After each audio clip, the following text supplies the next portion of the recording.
The Toyota Land Cruiser and Land Rover Discovery have been off-road rivals through decades of war zones, outbacks and jungles.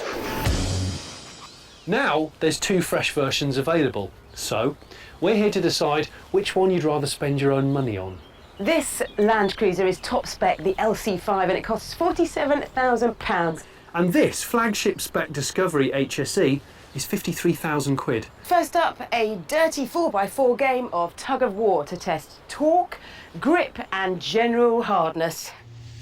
I'm going to take the Discovery because it has 2 more cylinders and more torque, which should mean it tugs harder than the Land Cruiser. But I'm happy taking the Toyota, if only because the United Nations wouldn't dream of crossing a battlefield in anything else. First across the centre line loses. 3, 2, 1, go! Because this has got an intelligent diff control, what that means is Land Rover will decide whether or not it thinks that it needs to lock its diffs. A lock differential is useful when conditions are slippy. It makes the wheels turn at the same speed and gives you more traction. It's telling me I've lost grip, I'm aware of that. With an extra 140 pound-foot of torque and a smarter differential sending it to the wheels, the Discovery edged ahead. And now I'm just sliding sideways, which is not good. Okay, stop! Woohoo! I think it was a sort of success. Both of these vehicles may use a 3-litre diesel, but this test illustrates very neatly that the Discovery has more grunt, a lot more power, and the ability to tow half a tonne more than the Toyota. The second test is 4x4 pull rescue, where we've got to save my mate Inflatable Brian in the fastest time possible. Oh, face down. I'm going to use the crawl system and I'm going to put it on a medium crawl so I can take my feet off all the pedals, lean out the window and grab him and the car just crawls along. It's my cunning plan. Okay, Johnny boy, I am ready. 3, 2, 1, off you go. Oh, that's the crawl system. Oh, she's using some braking technology. Oh, big bow wave there. Over the bonnet quite significantly, and we don't have snorkels on here, so we don't want to drown the engine. Right, I don't want to go too fast because then he'll go away from me. The exhaust is under the water. Keep the revs up, Vic. Come on, Brian.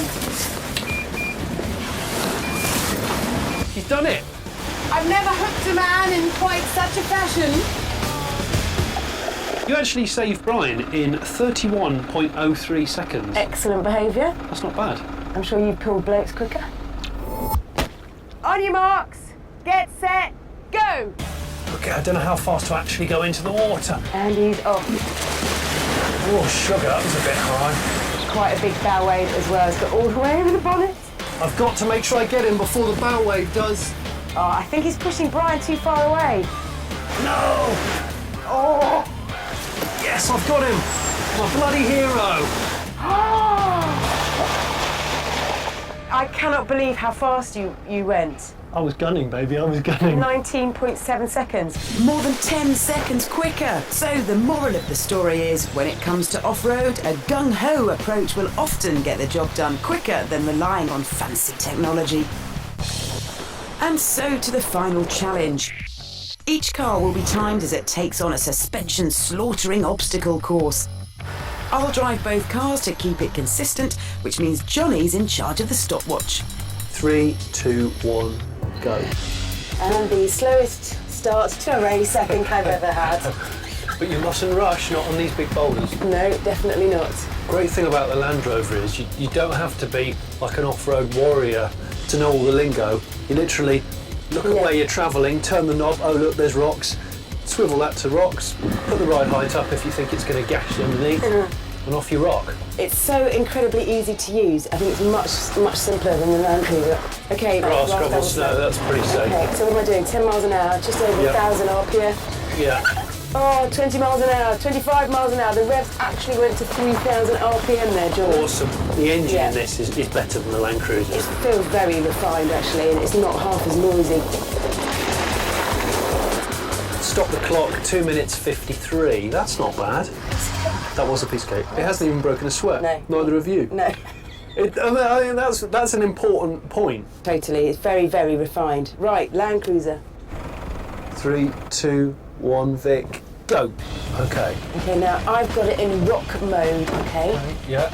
And I've also jacked the suspension up, but you can only jack it up at the rear, but I'm definitely scraping on some rocks underneath, aren't I? Oh, aren't you? Yeah. It's definitely kissing the rocks, It is, isn't it? whereas the Land Rover didn't. Ditch run. Ditch run. Okay, right. Down, The ride up, feels a bit down. pogo-y. Pogo-y, definitely.